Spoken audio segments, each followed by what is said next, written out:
All right. Good morning, everybody. It is a beautiful Thursday. I was a day ahead of myself, and then my husband had to remind me, today is Tuesday, but yesterday was Wednesday, and then today is Thursday. And so, yeah, you know what's so exciting?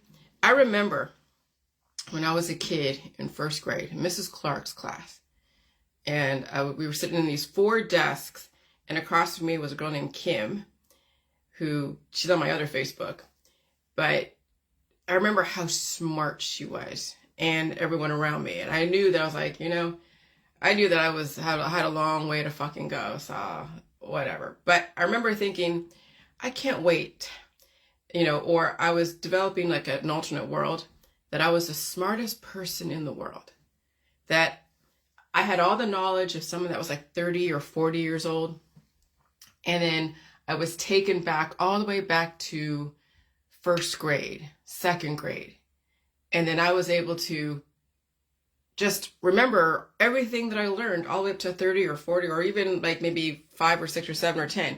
I don't remember exactly when I was developing that alternate world, but I remember, since I felt so stupid as a kid, that I would pretend that I was the smartest person in the world, and that I would have a mature mind in a young body, and then do it all over again.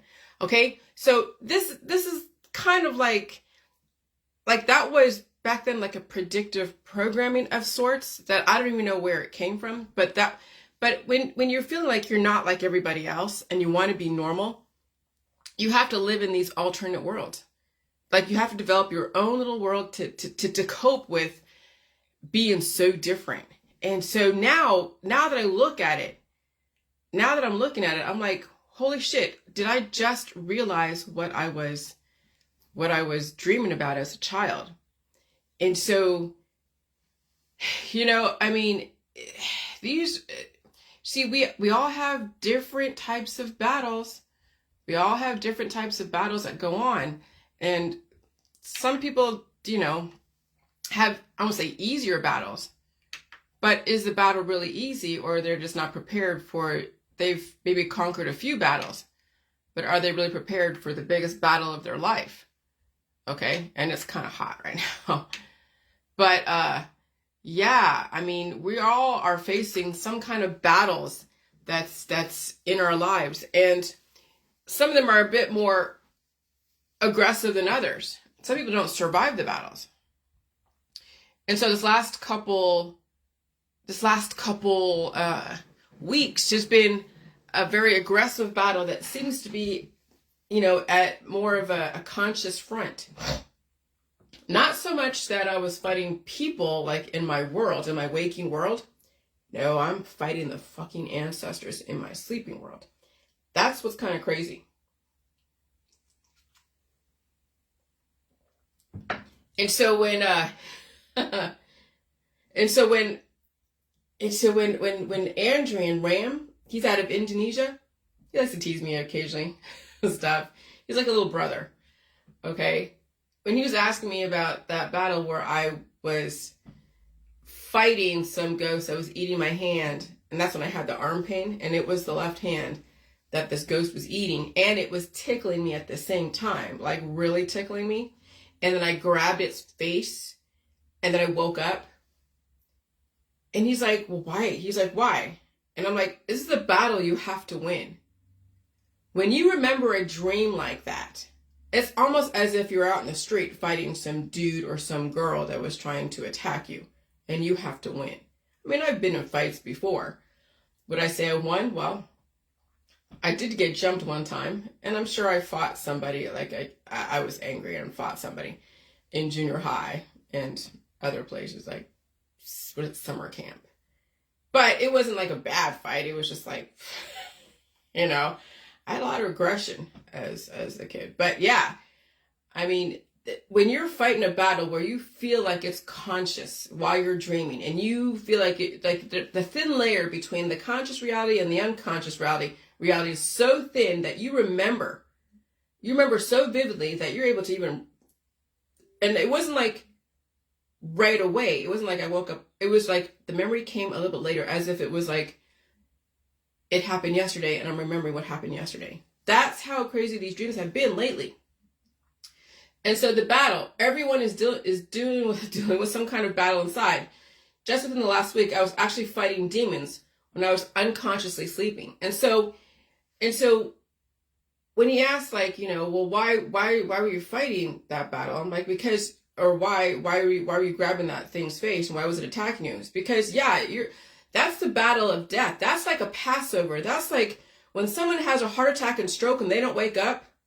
That's kind of like the battle, because when I had the arm pain the day or so before, and there are demons inside your lymph nodes that your body is trying to push out, and people don't push them out. They keep them inside, and that's why they get cancer and age out and die from heart attacks and strokes. But when your body is pushing that stuff through, those are spirits in your body that is going to places where it has to be released. And your lymph nodes are one of the places to be released. And so sometimes the spirits that you're in contact with that get into your body or wake up and they become very strong, they become the projected dreams that you are fighting an actual demon. And when people don't wake up from heart attacks and strokes in their sleep, that was the battle. Because as soon as I grabbed that freaking spirit's face, and it felt like a prune, like a witch, like literally it felt like a witch's face, I woke up. And that's the thing. If you don't wake up from those kind of battles, that's why people die. Because they were not prepared to deal with the battle inside. They're all fighting battles out there. They're getting mercenaries, taking things out and doing massage therapy and shit. And you're paying people for all your pills, power supplements, and detoxes and all your therapies. But you're hiring in mercenaries to fight your own battles. See, the whole J world is about fighting your own battles and conditioning yourself to fight the battle inside, with all the different ancestors in your inside, and then whatever comes up out there that attaches itself to you and finds a way in and then metastasizes. That's the cancer industry. That's the whole health and wellness industry, is you hiring mercenaries to fight your battles for you. Because it is a war. You are in a microbial war. You're in a spiritual war. You are in a biological war right now as we speak. You're in a political war. But it's all like conspiracy, or it's all like fringe, or it's never really shown to you in a way, because most people could not handle the fact that they are in a biological war, that there are spirits in their body, there are microbes in their body that are extremely intelligent, that are working against them systematically. But they don't call it a war. They don't call it little spirits. They call it lupus. They call it muscular sclerosis. They call it Parkinson's. They call it anxiety. They call it depression. They call it every diagnosable condition in the book. That's how the spirit world has been shielded from you, because the medical and the holistic industry have called it different names. They called it Lucifer. If they called it, Beelzebub or something, if they called it Satan, people would be like, yeah, okay, whatever. I don't believe in that. I'm not religious.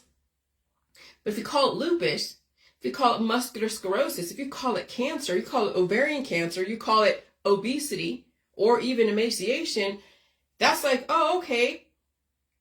And that's the thin veil, that's the shielding of humanity of the spiritual war inside.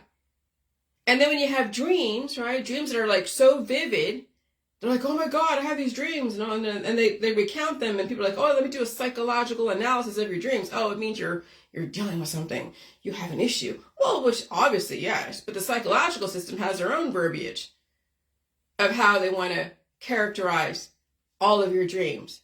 And so you're again shielded from the fact that you are fighting a war, and you have ancestors, you have little demons inside that want to take over. And maybe the mercenaries that you've hired into your body, or are hired outside to mess with your body, can kind of keep them at bay. But eventually you're going to have to fight those demons. And then when people die in their sleep, or they die just like on the field, they weren't prepared to deal with that war. They were not conditioned to deal with that war, because they kept hiring mercenaries to do the war for them. See, I fight my own fucking battles. I fight them inside. I fight them out there. I have no reason to hire anyone to fight my own battles. When you hire a lawyer, you're fighting your own battle. or he's fighting battle for you. When you don't hire a lawyer, you better fucking know the system. You better not be in something where you need a lawyer to know the ins and outs, because there's always at some point when you get higher up there where there's millions of dollars or there's criminal indictments on the horizon, you don't want to defend yourself. You really want to hire a lawyer. But on some level, you're going to have to fight your own battles. But you don't want to get to the point where you have to hire somebody else to fight your battles, because it means then now you're putting your life in somebody else's hands. And so everyone is dealing with some kind of battle inside. Just within the last week, I was actually fighting demons when I was unconscious sleeping. They were extremely active, and to some people, it could have been a heart attack or a stroke.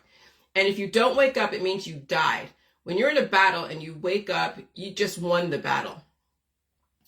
You see, you don't know what happens to people when they die in their sleep. What kind of battle were they fighting? And when they don't wake up, they lost the battle. So when you're in a battle and you wake up and you remember the battle, you just won the battle. People fight battles out there on the street in the medical system, and they have mercenaries that fight for them. But eventually, even the mercenaries can't save them.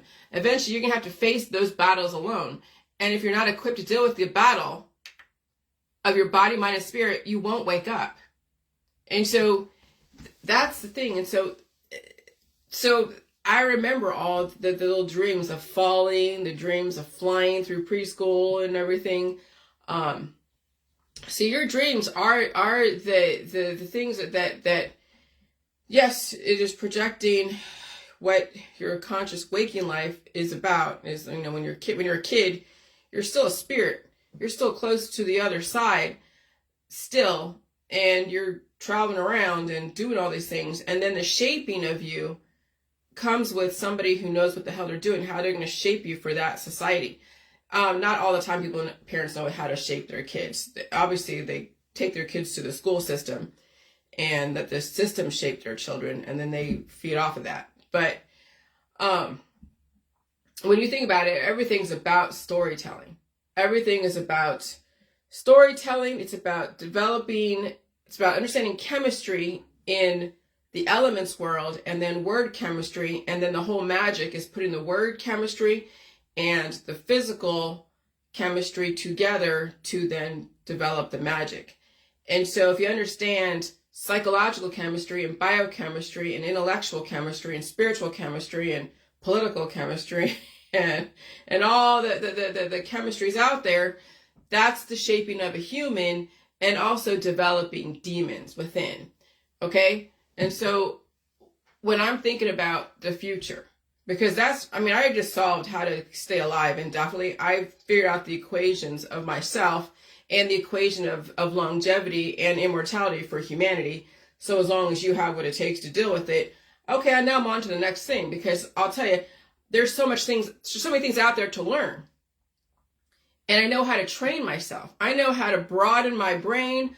I know how to just sit and just study. That was totally trained in me. Not only was the trauma of having to deal with a very difficult parent, but also the shoving of the academics down my throat during that time was the foundation. Even though, yeah, I went away from it for a very long time, and then I went back to it with the school system, with the college system, the student loan system. But now that has given me a foundation that once I fought all the demons that were developed in my childhood and even in my young adulthood and even my adulthood, once those demons, those battles are fought and you win them, then sky's the fucking limit. You can go and do whatever you want, put your mind to. But see, the thing is, people have so many demons, so many battles that they're not willing to fight, and so they're always outsourcing the fight to some medical, holistic, guru.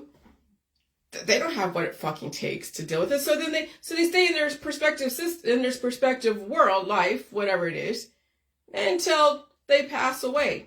And that's fine. That's not a bad way if you like your life, and that's great. But see, that's the thing. That's only one life. That's limiting, in my opinion, because there's so much more. But I guess if you only know what you know, right? And you don't know what you don't know. Well, yeah, but you don't know what you don't know. Then all those blind spots of knowing what you don't know, or all those blind spots of don't even know that you don't even know it, but you know what you don't know, The don't know part, that huge blind spot in people, it's irrelevant to them. They could care less if they don't even know that there is another side to the world, another side to longevity, another side to humanity. They could care less because it's all about Starbucks, plays, and hanging out with the grandkids. That's their three things. That's fine. And if they're doing a job, great. If you're innovating society and you're, helping it move forward, even your little tiny, contribution, good for you. But there's also another side to the world that is awesome if you can deal with that battle inside. And so, excuse me, some people have the capacity to fight the battles inside. So they can solve their own equations of their own world, solving for X, and give them another path in life. But that would mean that I would have to stay home and stay safe and feel the pain and eat the food that I was told not to eat and do everything that my doctor and my holistic professional and my friends and family don't want me to do. That's why it's hard to evolve. Most people don't have what it takes to evolve. But if you're going to evolve humanity, somebody's got to be the one to say, okay, it's possible. Even if you're the only one in your circle of people. Or not. I mean, I'm the only one in my circle of people. Everyone out there, I've paid my dues to society. I literally have paid my dues to society. It's my turn now. Okay, and so when I'm thinking in the future, because right now I'm living out this life, and I like it because I'm right now gaining knowledge during this time that my husband and I are married, and he's doing what he's doing, and I'm here home most of the time on my own.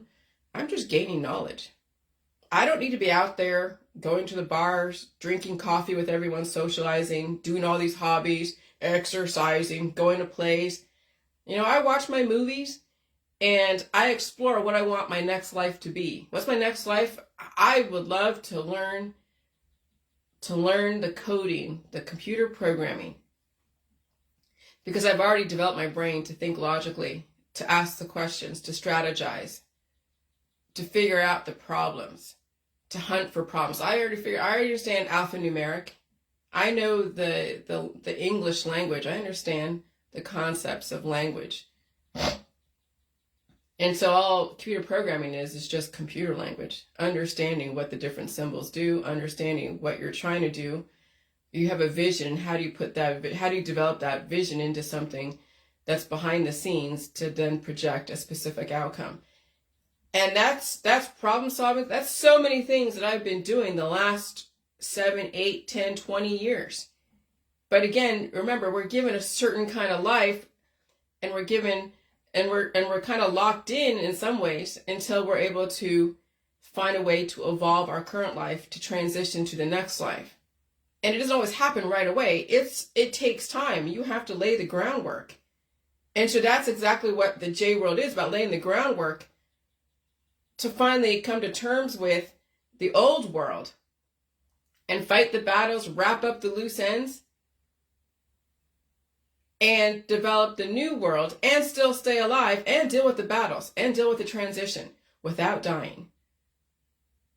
And yeah, when people are when they're young, like when they're 30s and they're 40, young, like early 40s, yeah, you have a ways to go, because remember, the old world is locked into many generations of people out there who are Gen Z, Gen Y, millennials, even Gen Xers. They're still trying to live out the last part of the old world. I see people my age, 49, 50, and they look like they're in their 60s. Gray hair. They've had they really lived it up. And some people are dying at 46 because they can't handle the heart attacks and strokes. There's battles inside that they can't win.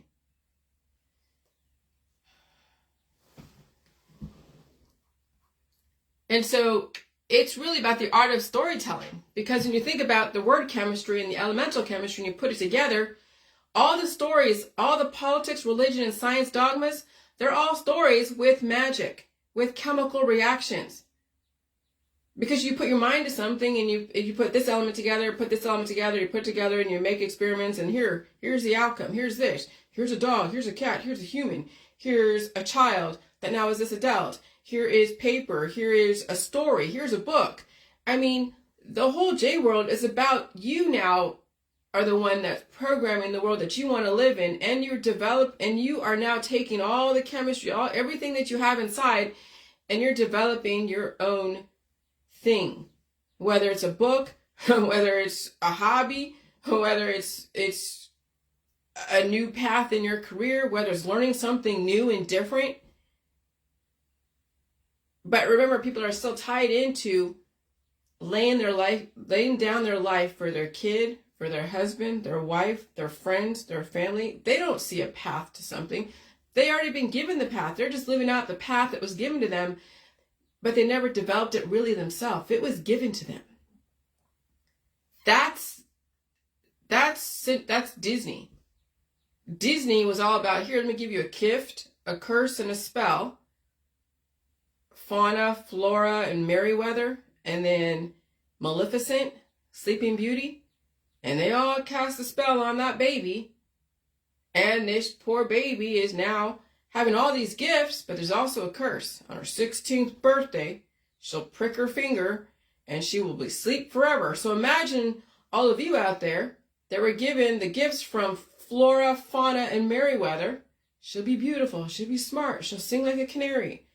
And then she will die at 16. And only true love's kiss will wake her up. That's all the happy ending bullshit in Disney. But that's essentially, if it's not 16, it's 60. If it's not 60, it's 46. If it's not 46, it's 80 for some people. It could be even 30 for some people. And so when you've been gifted and cursed and had a spell put on you at birth by your parents, the system, your grandparents, and every generation behind that, it's up to you to either live out that freaking gift, curse, spell, and all of that, or you break the fucking spell. And you wake up, but you don't die waking up. What happens is when people have the spell lifted, they say, oh yeah, now here's Prince Charming, and they ride off into the sunset. That means someone basically died from waking up from the spells that were given to them. That when you look at the internet and there's an article where it says when people die, their whole life flashes before their eyes. And it's like their brain is at maximum overdrive, or their brain is going at the maximum level right when they die. That's riding off into the sunset. That's Sleeping Beauty. If you really look at all of the Disney movies, they're trying to tell you that you were developed to do something. And you were given the gifts, the curse, and the spells. And then you needed the mercenaries in the medical holistic system to nip and tuck and kind of keep you together until there's nothing left to do that anymore. And then it's time to wake up and die. Literally, it's time to wake up and die. Unless you know how to redirect those spells, those curses and gifts, and get them the fuck out of your body, so then you can now develop your own life. But see, that's the thing. When you're a kid in this society, you're given to the system. You're forced to live out that until you're able to redirect, where you're able to finally take a hold of your own life. And that's why as parents have to save themselves. They can't save their kids. Their kids are already cursed, gifted, and spelled. And they have to live out that and hope they survive it. But it's the parents who now become aware, that have enough of their body, mind, and spirit to now redirect the gifts, curses, and spells that were given to them in childhood and in babyhood and even in adulthood, because you have now a fully functioning immune system that maybe have, been compromised in some level, but you can find a way to understand the pain and the milk and the salt and the water and all the nutrients. And you can release those demons and develop yourself. And then if your kids are given that opportunity if the system hasn't completely just taken over them, maybe they have a chance to keep the gifts and release the spells and the curses and develop themselves and still be a contributing member of society, that they don't have to sacrifice their body, mind, and spirit to society. And that's the thing, that's what I want my J world to understand, is that you now as an adult have a chance to redirect those spells, curses, and gifts. And so it's about telling a story. How will you use the story? So like it's like I'm pretending that I'm going in front of a recruiter. And let's pretend I have like all these certifications. I have like SQL and JavaScript and C++ and all these different certifications for all this different computer language. And I've been to like a boot camp for computer programming and all that. And I have all these projects that I can show that this is what I did, this is what I developed, and this is what I made. And then I go in front of a recruiter and I say, what'd you do the last 20 years of your life? And then I have to explain them the Jilly Juice world. I got to tell the story. I got to be an amazing storyteller to tell them exactly why. What do I want to bring in? What do I want to leave out? I mean, they'll do their research. They'll do the background checks and stuff. But what kind of story am I going to tell a recruiter that would then be like, wow, you really did develop yourself. You really did put in the time, the work, and fight the battles out there. So you have, because when you are developing something creative like immortality that is backed up by science and chemistry, there's a story behind that. How are you going to tell that story? So imagine all of you guys trying to figure out what your next life is going to be, or what your life has been, and what kind of story, and you want to tell about it. What kind of story are you going to develop? And that is a path to so much freedom when you can communicate that way instead of reacting to everything. Instead of reading everyone else's story and watching everyone else's story and supporting everyone else, where's your own personal development? Where's your own professional development? What are you doing to better yourself, to better humanity? I'm not even saying, no, better humanity. No, if you don't better yourself, you're not bettering humanity. You're just taking from the system. But if you better yourself, what do I mean better? Oh, you're educating yourself. You're releasing your fucking demons. You're showing people in your world that you don't have to die at 60, that there is another path that a person can take that doesn't have to end up suffering and dying or outsourcing the battles, that you have the capacity to fight your own battles. No one has to save you. In politics, in religion, and in the sciences world, that you can save yourself. And wow, look, it's not as bad as people make it out to be. And so it is the art of telling a story. Why tell the story? How will you use the story? Who are the elements in the story? What is the objective? How will you develop the characters, the story of you? How will you develop yourself? What will you do with the characters? How do you develop yourself as a character of the story? Are you always on the outside looking in, or are you perceived to be on the inside looking out? And that's the thing. Everyone has their different perspectives based upon how they view themselves. Always on the outside looking in, wondering, oh, how do I get on the inside? How do I get on the inside? And then having something to say about people on the inside who they perceive on the inside. Or are you on the inside? You perceive to be on the inside, and you're always looking at those people who look at, she's a fringe. She's this, she's that. We're like the cool people. We're the in people, right? And so if you're that way, then you're not going to do anything to develop yourself because you think you already made it, you know? And that's a lot of families out there where they have a big family and people want to get in, hang out with that family and be a hanger-on. And so when you're in that family and you're looking at everybody else going like, oh, look at her, look at him, look at she, look at it, look whatever. And they're thinking that they haven't made because they have a big family and great friends and all of that. And so they're always on the inside looking out. So they don't really have the impetus to really change because this is everything. This is their world. This is everything. This is as far as they're going to go, and they're not going to take it any further. And so most likely you will not develop a story being on the inside looking out, because you have no reason to do anything but live out that life.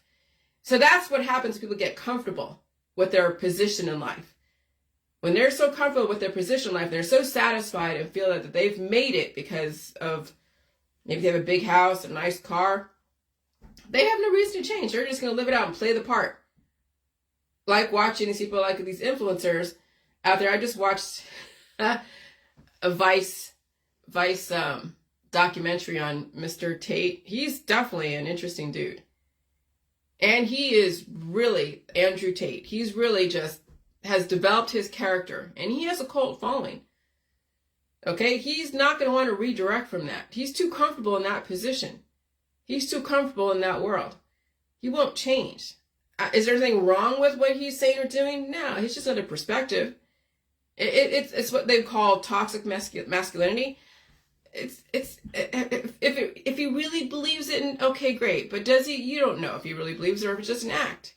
But when whatever it is that whatever persona you're taking on, what are you influencing people to do? To take on the act of, misogynist type of stuff, whatever. I mean, but if that's what makes him money and if he's happy with that, he has no reason to change.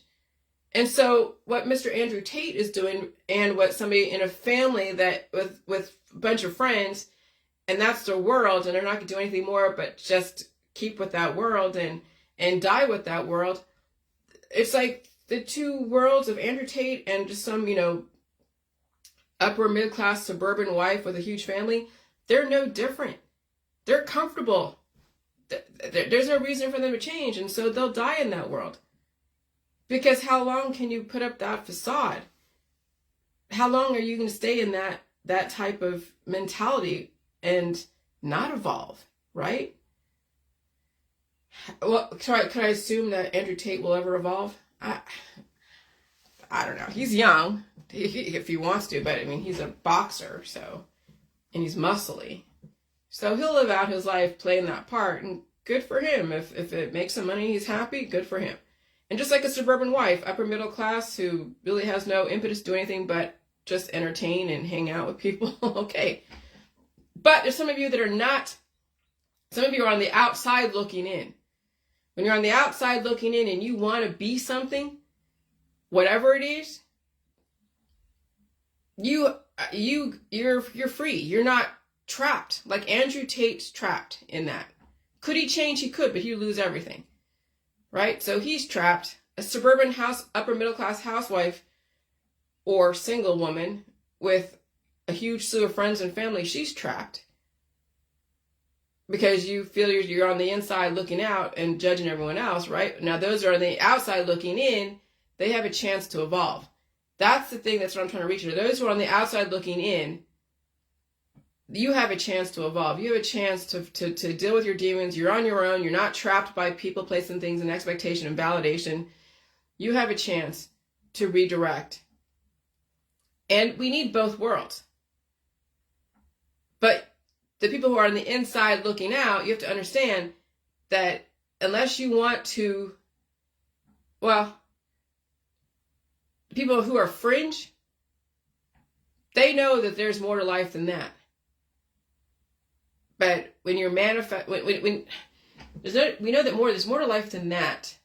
But how do you tap into, how do you redirect without destroying your whole world? And so that takes, that if you already have, if being on your own is already what you already are okay with and comfortable with, then it's just releasing the demons, having that time to release the demons and develop yourself. And no one is around you because you're on the outside looking in. No one is around you trying to stop you and talk you out of it. Those who are on the inside looking out, you have a lot of people that you have to deal with that will tell you don't change. So those on the outside looking in have it much better than those on the inside looking out. And I've always been on the outside looking in. That's why I've been able to change and go from group to group, state to state, different places. That's why I was able to evolve so quickly, because I was on the outside looking in. I wasn't in the trappings of wealth, the trappings of validation, the trappings of community, and the trappings of politics, religion, science, and family. But when those are in families that they can't deal with, and they go outside their family, they develop another family, another trappings of wealth. And so even those that are on the outside looking in sometimes can trap themselves again. But now they're the queen bee, the king bee. They've developed another family that will keep them locked into the same thing they were doing. But now instead of them following somebody, now everyone follows them. And then again, they trap themselves. And so that's the danger of being a queen bee, king bee, or being a follower. So how do you not be either of those? That's why you follow yourself. And you don't depend on your followers to support you. You support yourself.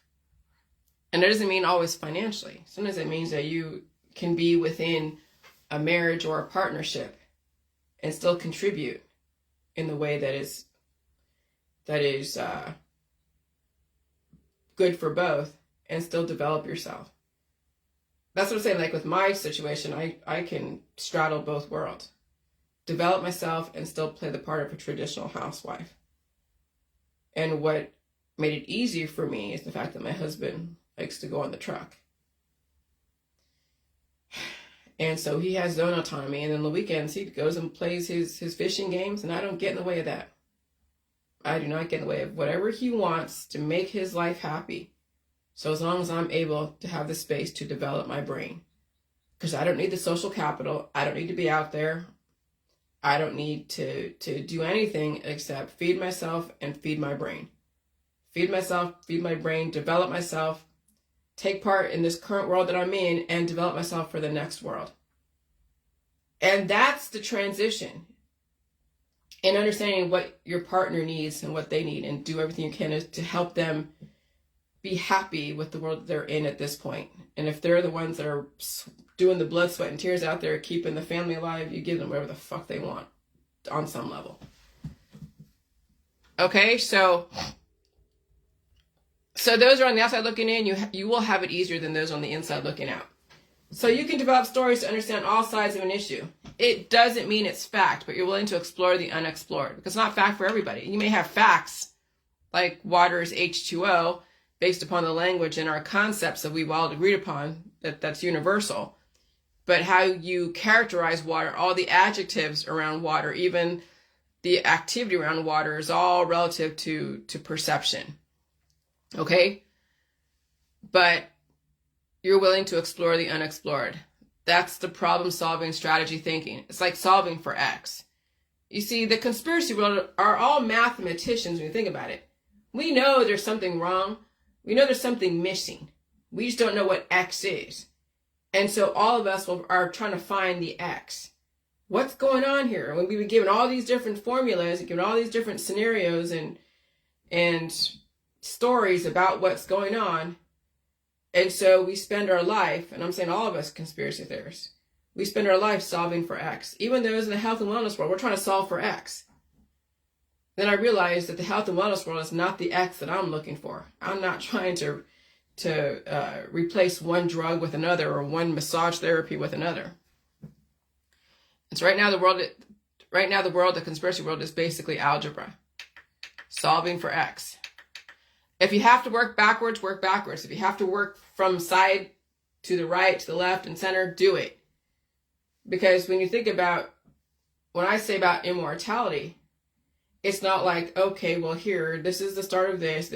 There wasn't any kind of logical step to explain immortality. I had to work backwards. First, I had to bring in something that people were afraid of, the salt. Then I had to deal with all that backlash. Then I had to bring in even all the food and the food supplies. Even the GMO, dealing with that backlash. Then, and so it's like you have to go, sometimes you have to attack an idea or come from a perspective that's different. It's not always the same. See, people who are like, oh, what life is you eat food, and if it makes you feel like symptoms and you stay away from that food, And if you feel stuff, then you take this drug or you get this person to play with you and all that stuff. That's the formula that was given to you by those that gave you your life and your belief system. They told you, yeah, in order to feel normal, you have to have somebody hire a mercenary to go and mess with your hormones. And so that's your equation. But that's not my equation. And so, and so you have to come from different perspectives. You don't have to, but I mean, for me to develop an immortality, I had to come from so many different perspectives. The food, the milk, the salt, all the preconceived notions about pain and symptoms. I mean, it was about bacteria, about the immune system. The immune system isn't just like, one little thing. People have this concept of the immune system as like an organ. Your immune system is your whole body. It's everything that your body has to work with together. And so your immune system is all the 11 different systems. That's your immune system. Your lymphatic system is what's supposed to release, but people have that all closed up because they don't want to feel the pain of their lymph nodes opening up. They have rashes in different parts and they're taking steroid creams and pushing it all back in. And so their immune system is compromised because of all their practices hiring mercenaries to stop the body from releasing. Okay? And so sometimes you have to work from different ways to understand how to get to the ultimate. And so I figured it out for me. So do what you have to do to solve the problem, to solve the equation, even if it's just the equation for you. And so everything that I'm doing is prepare myself for now and in the future. And so I'm developing different strategies to think. So when I'm ready, I will be able to use my skills and abilities that I have developed the last 20 years and then some. Eventually, I'll take classes and get certification. And so, yeah, this is my second chance at life when you think about it. I mean, I'm 50 years old and I feel like I'm 30. I feel like I'm actually 30, 25. I feel like I have a 25, 30, 35-year-old body or, yeah. And I'm 50 years old. Okay? It's like being 5 years old with a 49-year-old mentality. Like when you see these kids who are 5 years old, they're like, wow, they have so much life experience behind them, but they're 5 years old. And they have people who are 16 years old that graduated college. Yeah, because they were developed that quickly. They were given so many gifts right at birth. So many experiences. Of course they're going to graduate high school or college or have advanced degrees. That's the CRISPR gene editing. Now I just hope they can sustain it, that it's not going to work against them. But you've heard that if you have high neural activity and you don't support that high neural activity and also release the demons, they say it's a short lifespan. Absolutely.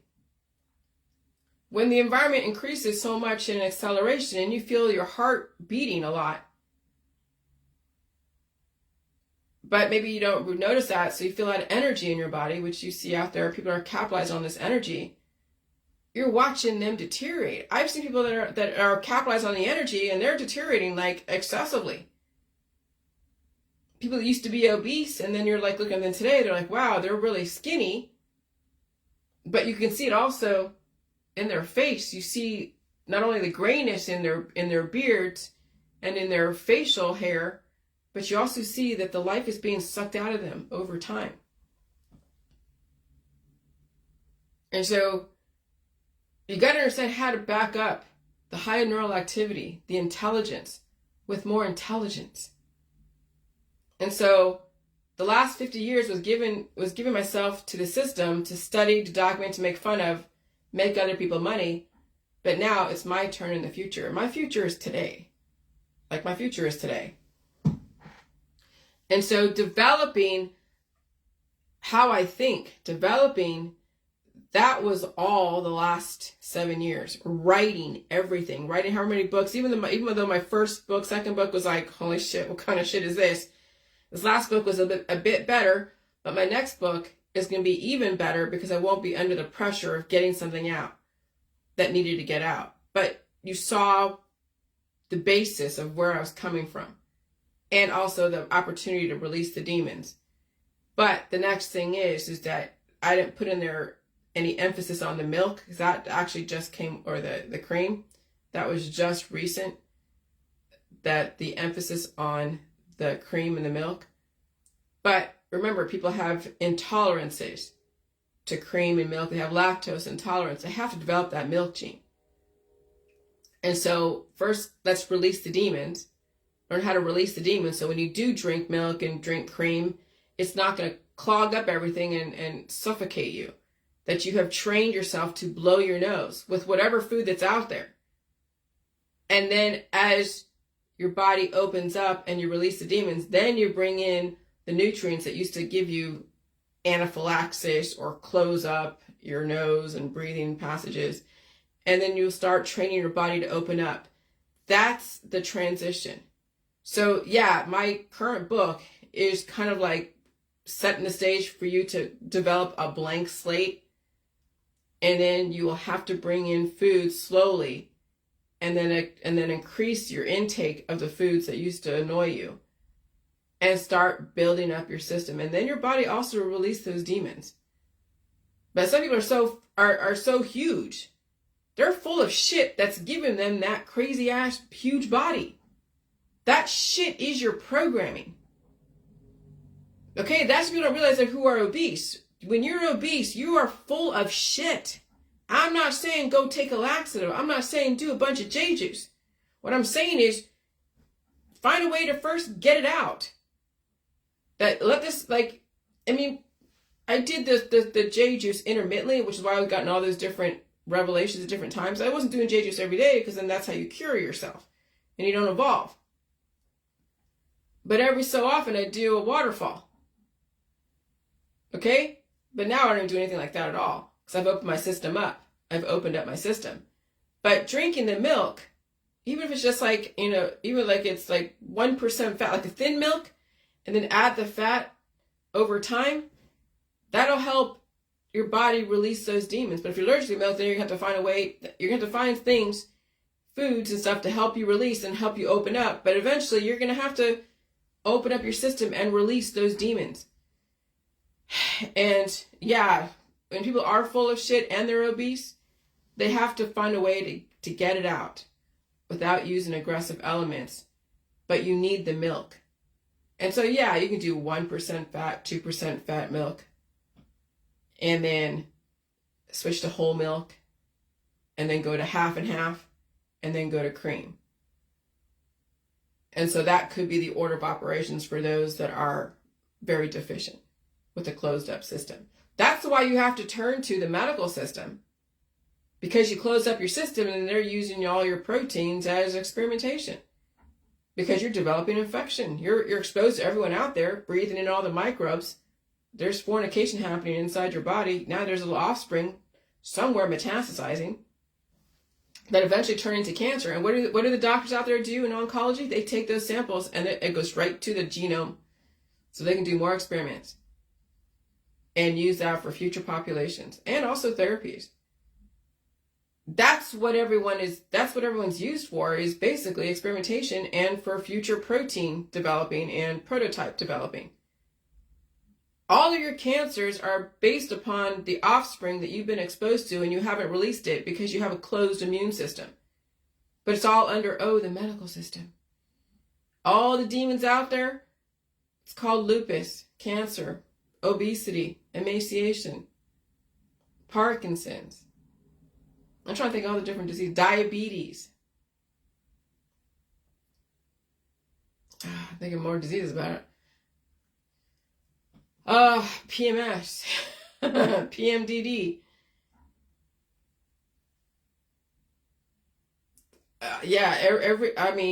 Progeria. Just go look at the John Hopkins novel.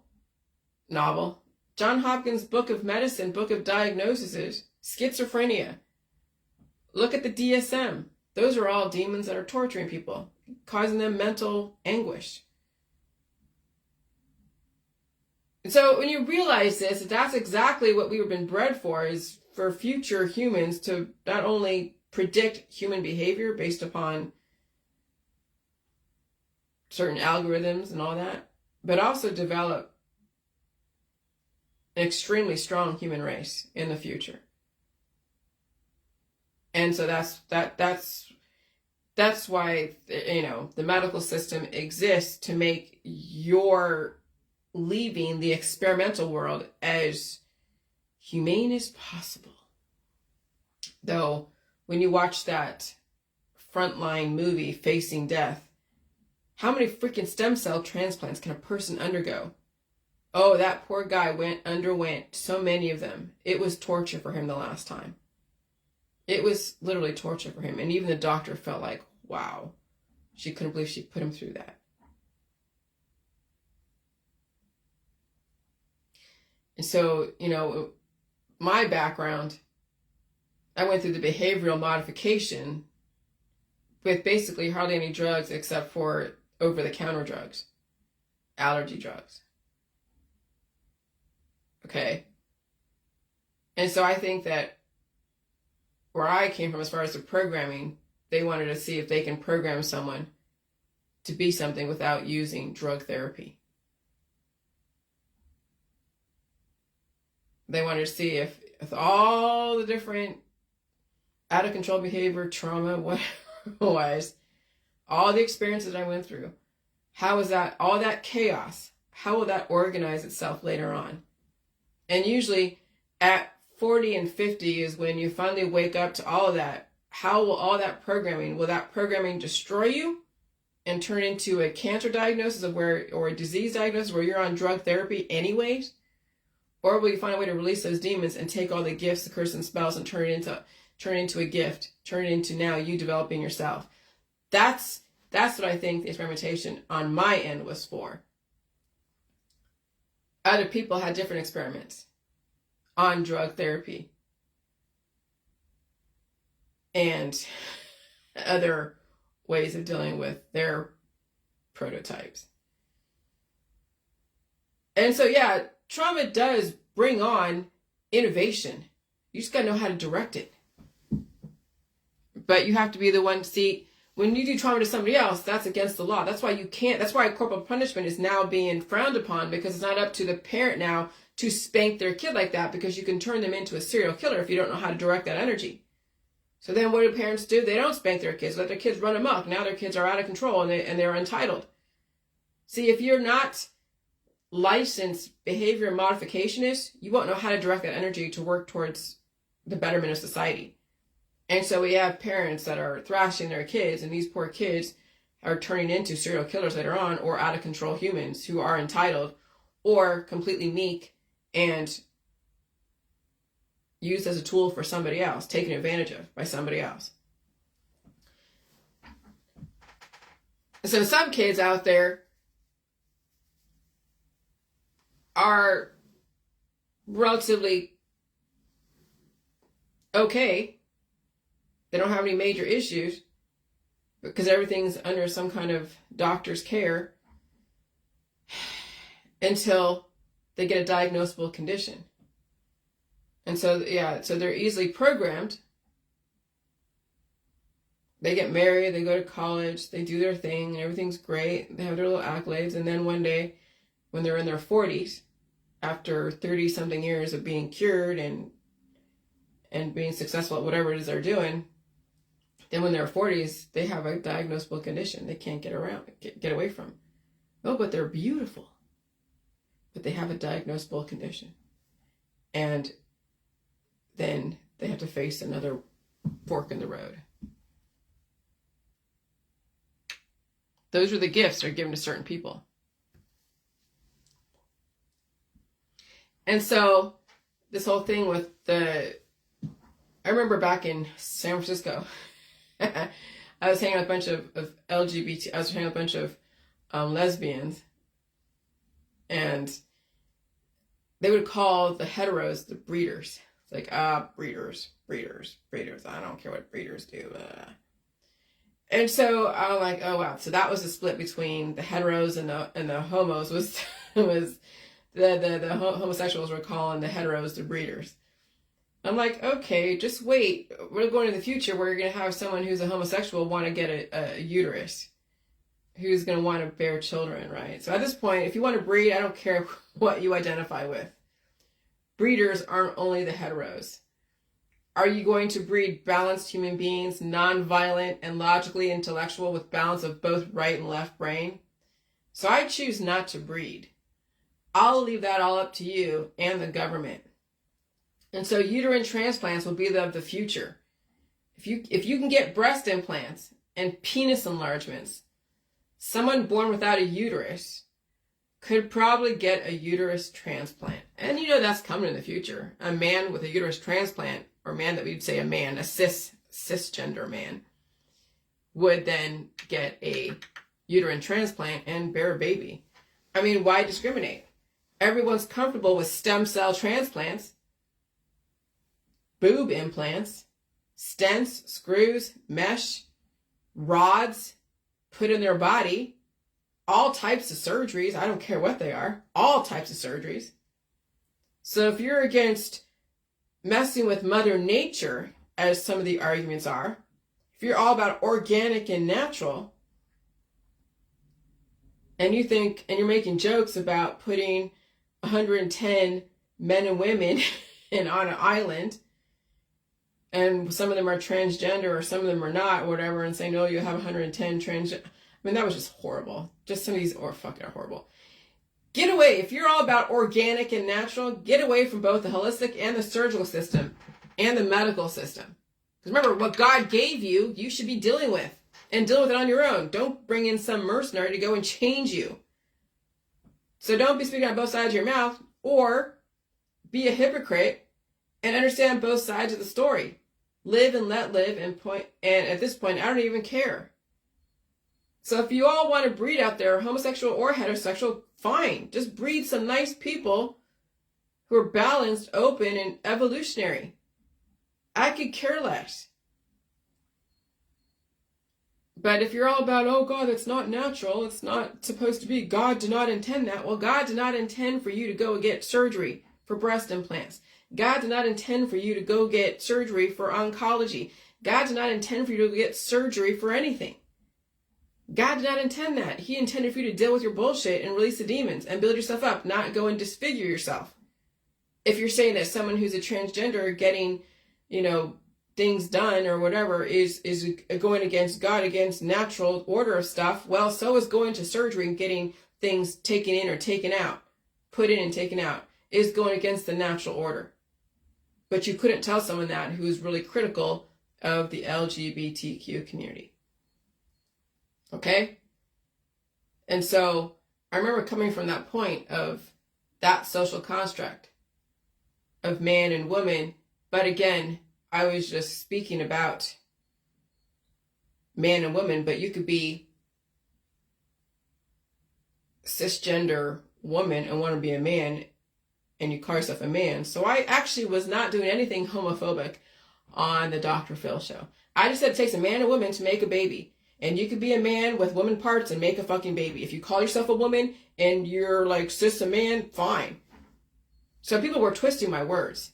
Fucking twisting my words back in 2018. I was never homophobic. Ever.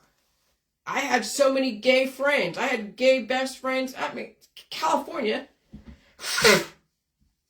Throw a rock and you hit somebody who happens to be transgender or gay.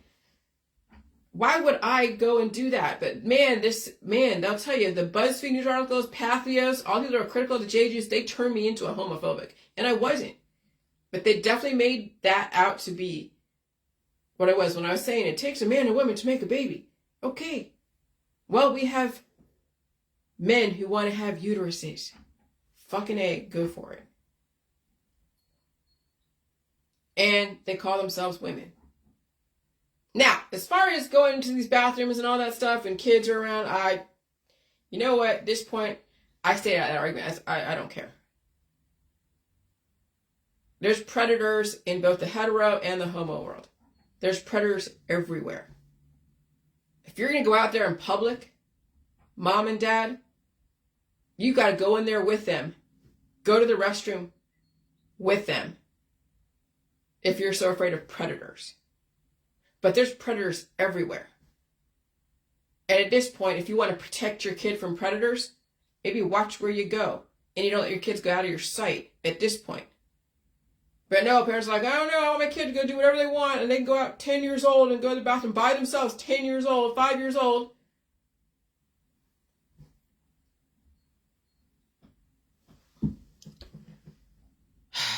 Fucking parents.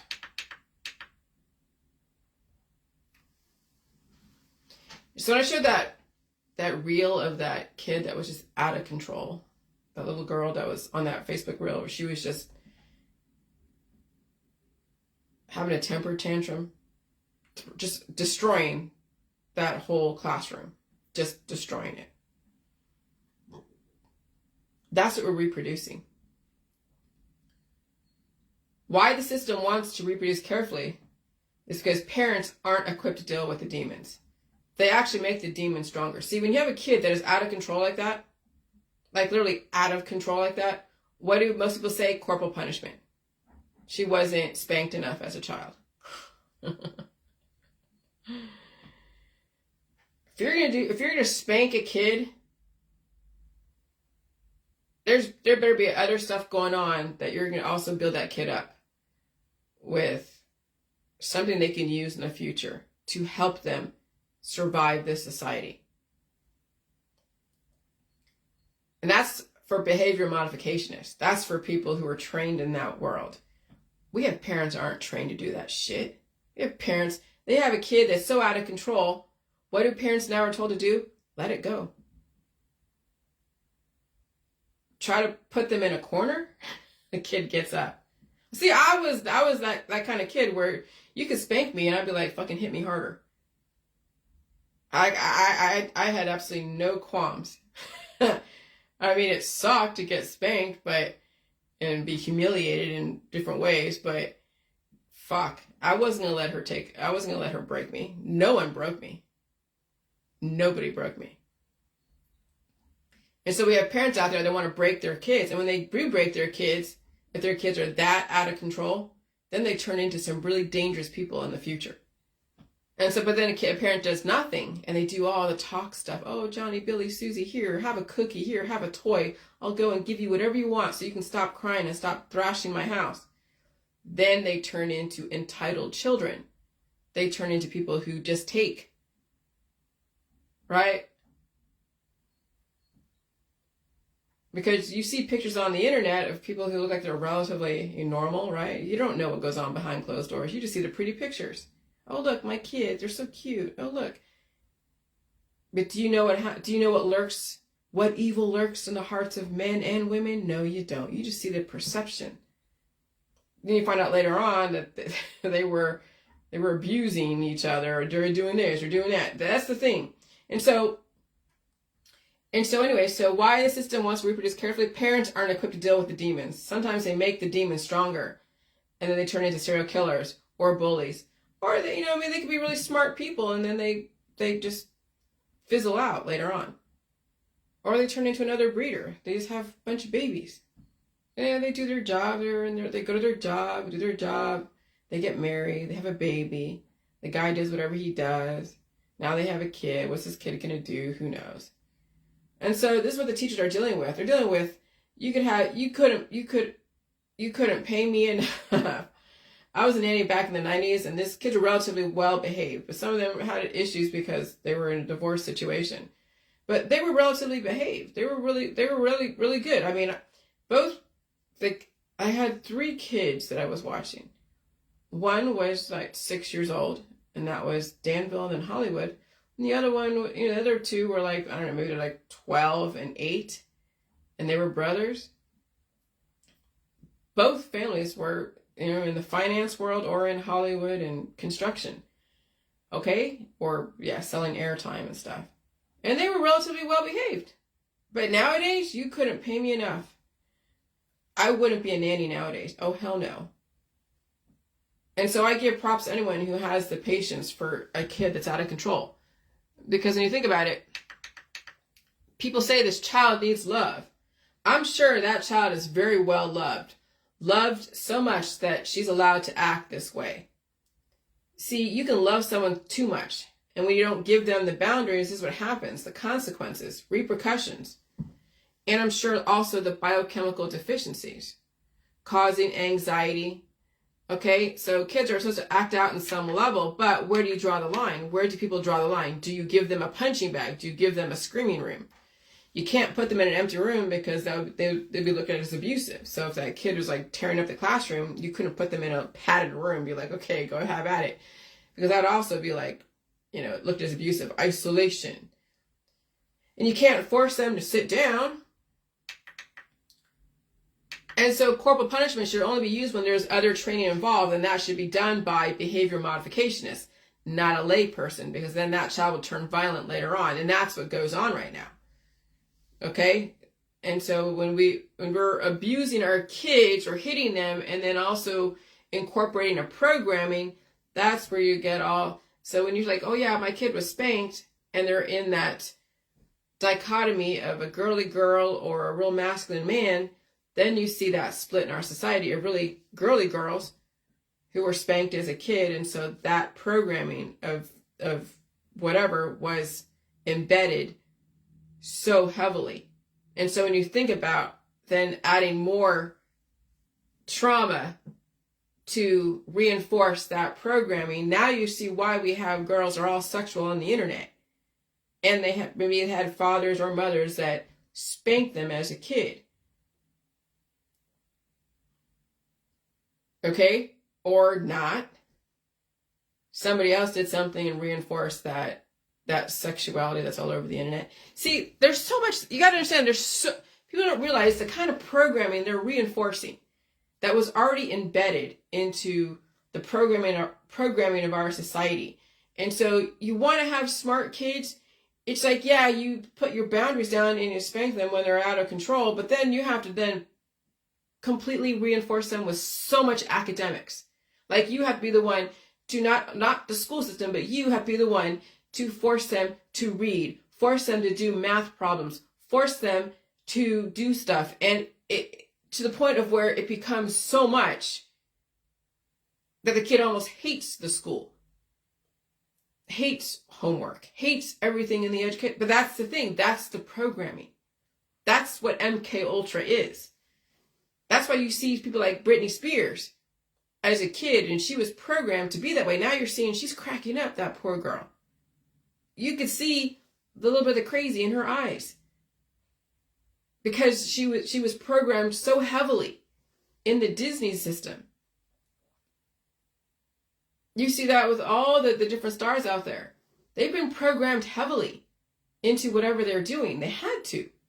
That's how you get talent. It's the trauma.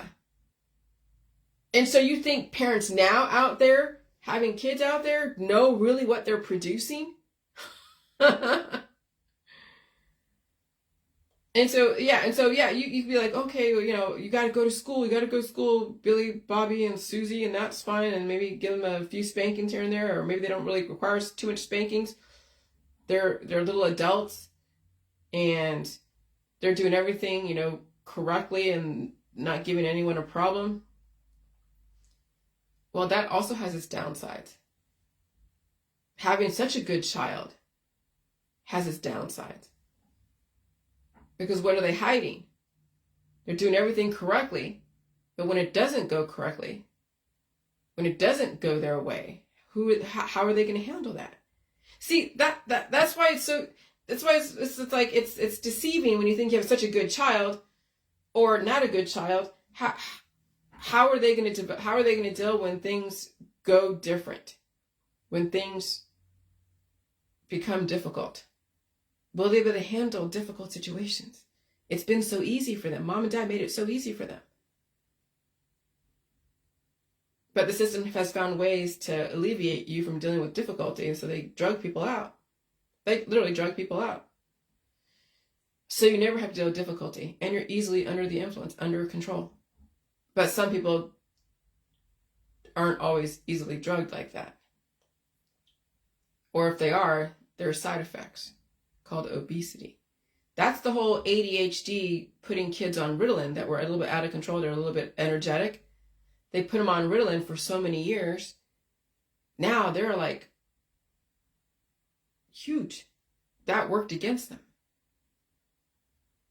And so that you're seeing all the human experimentation. Every single person out there is a human experiment. Every single one of you out there is a human experiment. So eventually you're going to have to release those demons and program yourself. And so corporal punishment should only be used when there's other training involved that should be done by a behavior modificationist, not a lay person, because then that child will turn violent later on. So what are people to do nowadays with kids who are out of control? They have to sit and watch it and let it happen. Let the system deal with them as they get older. And you hope they survive their young adulthood. That's what we have developed. And that's what the system has developed. And so in a lot of ways, I'm glad I went through the training as a child. It was fucking hell. But as I'm 50 years old, I am thankful for it. I have the tools to survive this fucked up world we live in. It's only fucked up because that's what they made it. They made it that difficult for us because there's so much diversity out there that you have to put boundaries down on people who don't know their boundaries, who've had a rough childhood and they don't have any outlet and they're closed up and they're violent and they get triggered. And so it's too bad we have to survive this world, but you can't control your neighbors. Shit, your government can't even control everyone. And so what do? They control the environment. Because they can't control you, moms and dads and people out there. To some level they can, but they can't get you to figure how to become, how to evolve and become a functioning member of society and not have to take from the system so much. So they control the environment. When you control the environment, only the strong are going to survive. The weak ones will take themselves out at their own hand and take their own children out. And so what I'm doing is developing my brain, okay? Strengthening the logical thinking. The best ways to strengthen your logical thinking skills. Logical thinking is the act of analyzing a situation and coming up with a sensible solution. Similar to critical thinking, logical thinking requires the use of reasoning skills to study a problem objectively, which will allow you to make a rational conclusion about how to proceed. When you use the facts available to you to address a problem you may be facing at work, for example, you are using logical reasoning skills. In this article, we will explore reasons why logical thinking can help you be a stronger professional with tips on how you can improve your logical thinking skills. And so why are logical thinking skills important? Logical thinking skills are important because they can help you reason through important decisions, solve problems, generate creative ideas, and set goals, all of which are necessary for developing your career, or even just how to navigate the whole J world. Okay, when you have just entered the workforce or the J world or want to advance your career, you will come across challenges on a daily basis that require logical reasoning skills. The stronger your logical thinking skills are, the more easily you'll be able to come up with solutions and plans that benefit you and your family or workplace. Okay, this is not just for the work environment. This is also for the J world. Understand why your body does what it does and where you can respond to it correctly so it doesn't take you a notch further into the other side. And so there are many ways to build logical thinking skills. Okay? Spend time on creative hobbies. Creative outlets like drawing, painting, writing, and playing music can stimulate the brain and help promote logical thinking. Creative thinking naturally develops problem-solving skills that can help you become a better performer at work and in your family. Learning a new instrument or learning a new application, learning a new system, industry-related system, for example, requires deep thought and concentration. The logical thinking skills you'll gain from this process of learning a new instrument can help you approach your work more intently, developing your ability to solve more problems with flexibility and ease, which I'm kind of jealous of the people who played instruments. I would love to play the piano. But for me, I train my brain to develop process flow diagrams, to think about step-by-step business process engineering. And so then naturally, if I'm developing a process flow sheet to show you the organizational structure of a system, and then all the different parts that are contributing and influencing the different parts. And if then, decision points, then why wouldn't I want to go and learn the computer programming? Why not? Why not develop all the code behind all the websites? Develop code behind all the different platforms out there to then develop whatever you want virtually. Okay? And so I've used my other skills of just learning, the process diagram. I forget, what is it called? Microsoft something. I mean, understand all the Microsoft applications will only help you develop that part of your brain, the logical, the analytical, the developing pictures, having a vision and putting it out on paper, even, word processing, taking a document and replicating it exactly down to the spacing and the fonts. I mean, I always loved doing that. Just taking a document, like I did that in a real estate company. They wanted something, it was either replicated or develop. And you had to learn spacing, you had to learn how to put in, the image and the clip art and all that stuff. Okay? And so then that could be translated into computer programming. And so this is how you can develop your brain, guys. It's not just reacting to all the fucking conspiracy distraction. Now what are you doing to develop your brain so that way you can be something useful in the future that's satisfying, and you still have your hobbies and other activities you can enjoy and still contribute to the system?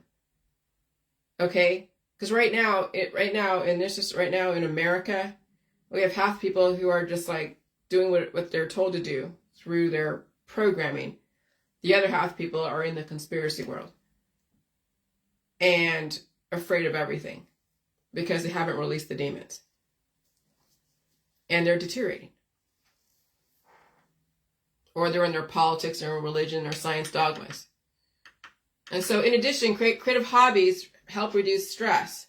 When your stress levels are manageable, you'll likely have an easier time focusing and making logical decisions. You can handle stress in many different ways, but developing your creative mind is especially productive and can bolster both your personal and professional life. So it's channeling the stress. But see, if you have so much stress, which is why blood type A and B with that whole energy conversion helps them be so smart. And so they're channeling all that stress of that energy conversion into their brain, and they're having that quick reaction time, and they can solve problems like that. Eventually that does tax the body. And they deteriorate. So you gotta be a way to balance and release the demons and have like a type O, though I've yet to have anyone prove to me that they were type A and B and converted to a type O and still have that extreme intelligence. But maybe in the future. Practice questioning. One of the best ways to strengthen your logical thinking skills is to ask questions about everything you typically accept as fact. Questioning your own belief system.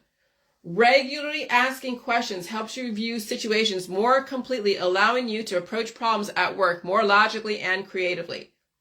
Asking questions can also often lead to discoveries about topics you had not considered before, which may encourage you to explore further. You can use this method anywhere, especially at work. Consider a department at your workplace you are not familiar with and create a list of questions that will help you understand its purpose. And that's like with anything out there. Don't take everything for face value and fact. Question why you follow therapies and therapists and massage healing people. Question that whole industry. Okay? Question why you think you should die someday. Question that fact. To some people, it's a fact. You die someday. Well, yeah, if you keep taking your antibiotics and pills, powder supplements, and keep getting surgeries, of course, that's a fact. When you keep doing that, you will die someday. So question that fact. Why are you accepting that as a fact that you should die someday?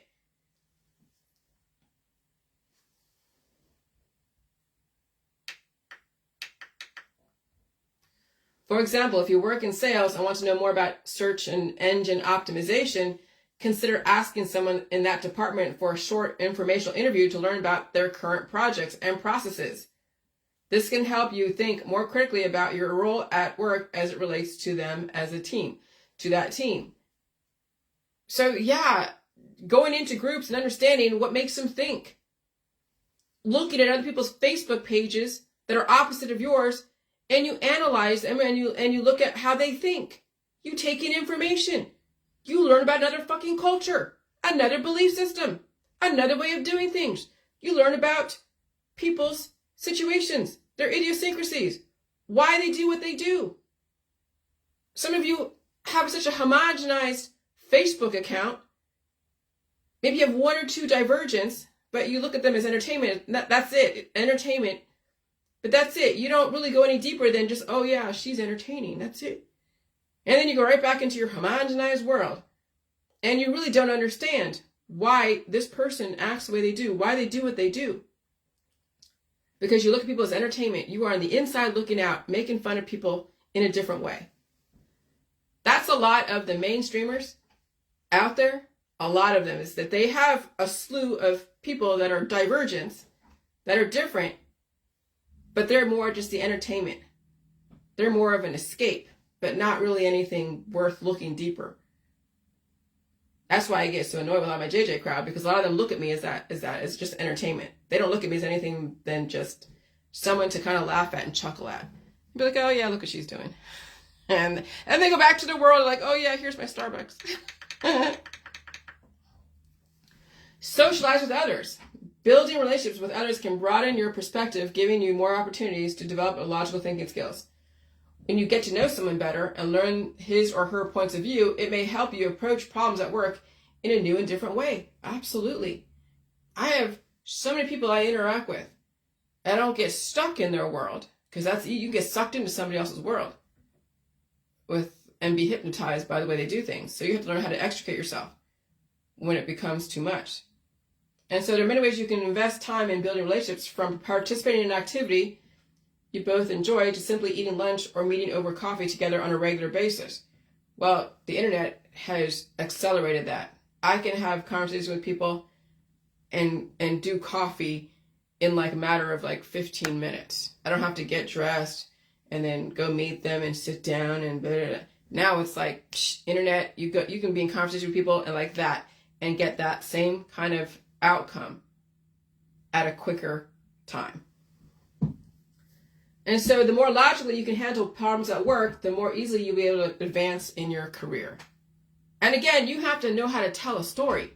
But if you don't have any experience with anybody different, then you come off like a clone. Oh yeah, my daughter, my son, my grandson, my friend from 50 years. And I've never, I have friends from college and friends from high school that I've never ever left, and I don't have anyone really new in my world, and so the only thing you can offer is the same shit, same homogenized bullshit, right? Where's your learning evolution? Where's your understanding how to attack things in different ways? Where's the fresh ideas? Or is it just regurgitation, all the time, regurgitation? How do you strategize looking different and being different? But if that's not what you want, then okay. There are places where you can be a clone. And let me tell you, clones are a dime a dozen.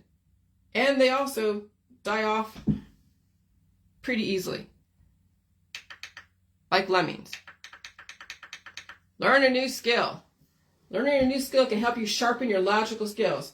When you take the opportunity to learn often as possible, you can apply the same level of thinking to your job. When I was learning statistics, when I was learning so much stuff, learning different math problems, different physics problems, learning Einstein's theory of relativity, studying that, learning just the concepts of biology, learning the laws of physics, the laws of biology, learning even equations.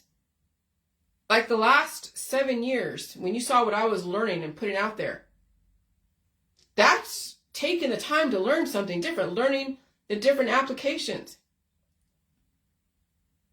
Learning anything that's new, and then testing yourself, and then you develop something fucking amazing. For example, you might decide to start learning a new coding language for a process that requires careful thinking and planning. Not only will not only will practicing every day help you put you in the mindset of thoughtfully approaching problems at work, but it will also develop a new skill that will help you advance your career.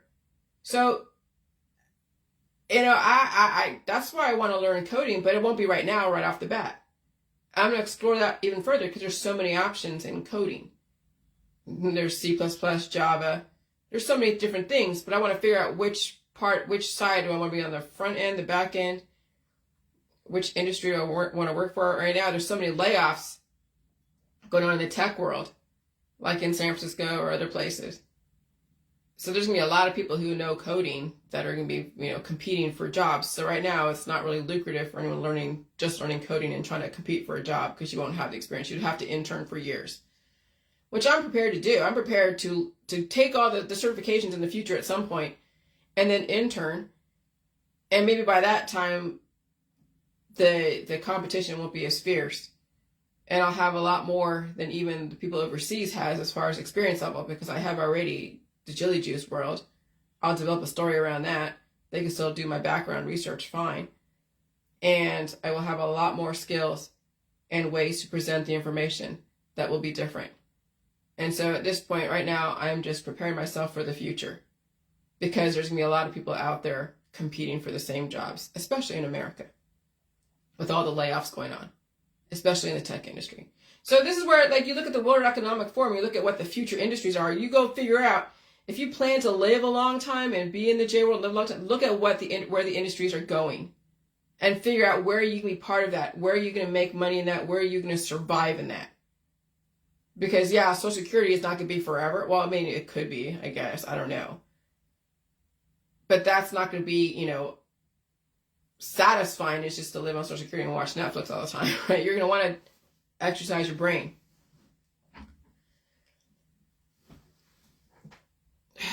Okay. Try to anticipate the outcome of your decisions. When working to strengthen your logical thinking skills, it is helpful to consider what impact your decisions might have in the future. Excuse me. The closer you pay attention to the results of your decision, the easier the process will become. When you come up with the solutions to a problem at work, try to think about what the outcome may be. Eventually, you will find it easier to think of the immediate and long-term results of your decisions, which is an important aspect of logical thinking. And that's what I do. I try to figure out the outcome of my decisions. I do this, what's going to happen here? If-then equations. If I do this, what will happen with this? If I do this, what will happen with this? And so that's all planning. That's like insurance. That's knowing that what you do today, how that's going to impact tomorrow.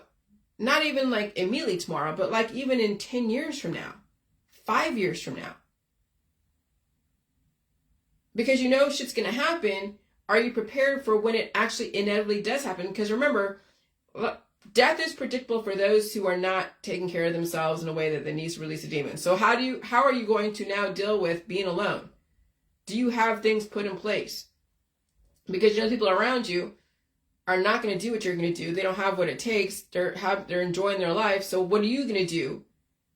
What decisions are you going to make? What planning are you going to do today to make sure that when that day comes, what the outcome is going to be? So try to anticipate the outcome of your decisions.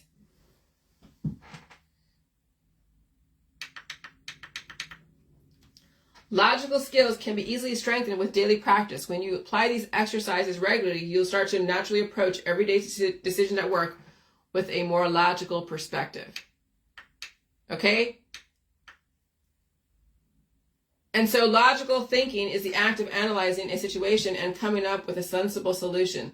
Similar to critical thinking, logical thinking requires the use of reasoning skills to study a problem objectively, which will allow you to make a rational conclusion on how to proceed. When you use the facts available to you, address a problem you may be facing at work. For example, you are using logical reasoning skills. Okay, I just said that. Okay. Whoa, okay. Wow. So I guess I went all the way back to the beginning. Okay. So that's the thing, that's the whole J world, is developing a logical thinking skills, because you are questioning the status quo. You are questioning everything that was told to you.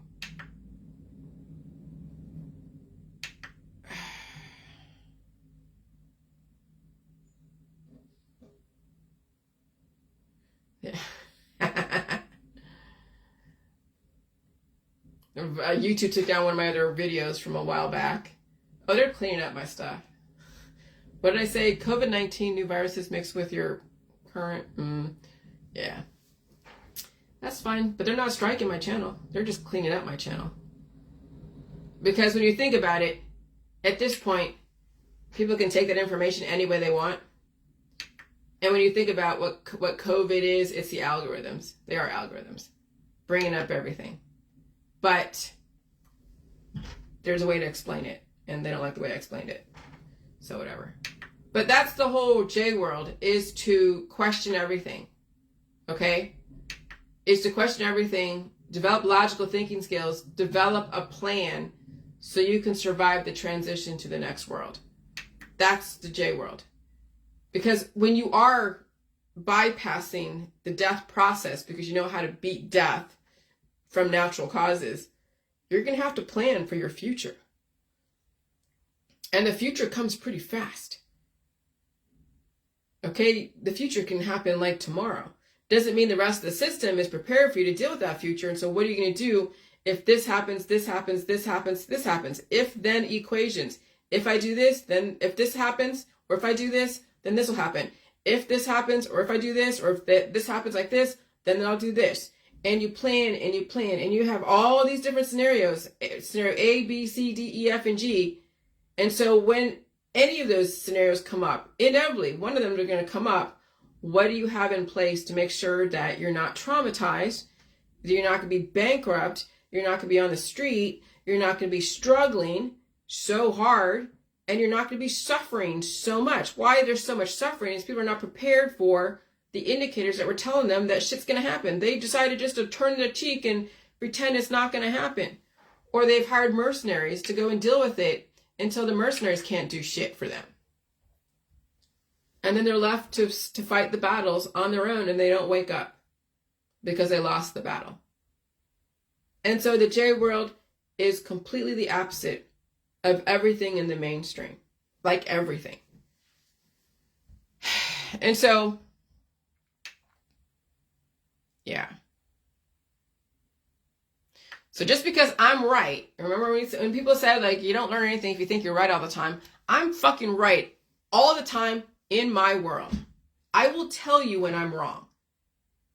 And guess what? You are right 100% in your world. You will tell me if you're wrong. It's not up to me to tell you that you're wrong. It's not up to you to tell me that I'm wrong. I don't fix your crown and you don't fix my crown. And then if I decide to change my mind or change, then I'll say, hey, here it is. New information. Was I wrong? No, it's just that was the information I had at the time was right for me at the time until I decided to make a decision. So with my dog, I wasn't going to put her down. I wasn't going to put her down. I was right in my world. It was when it was just too much that I made the decision, the conscious choice, to finally allow the veterinary system to put her down. But I made the choice. It wasn't my trolls. It wasn't my JJ crowd. It wasn't even my husband. Nobody should be making any choice for you. And here's the thing. If it was illegal, I had the Humane Society come into my house. And they saw exactly what I was doing. And so it wasn't illegal. So the justice system is the one that determines. And it could be agents for the justice system, like the Humane Society, like a CPS worker, like, a police officer. So you can have agents for the system, make sure that you aren't breaking the laws or doing anything that was illegal. But I wasn't. And so I had to be the one to make the choice that she had to be put down. And so I was 100% right in my world, despite people's objections to whatever I was doing.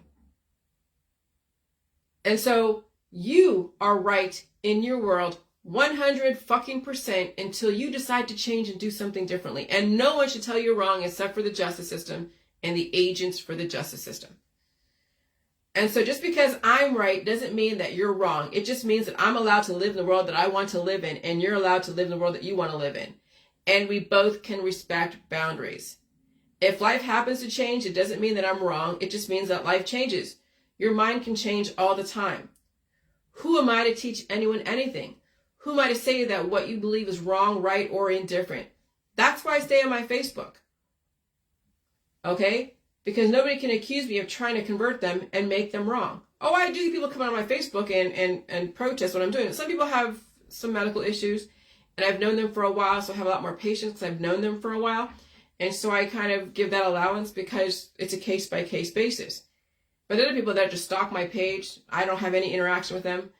They could give a shit if I lived or died, but they're just stalking my page looking for something they can agree with that's against me. Then I'm like, yeah, see you later. But other people I have a connection with, that we do banter back and forth. And sometimes I might say something that might offend them and whatever. And I just like, I'm sorry you're offended. And that's it. And I don't take it further.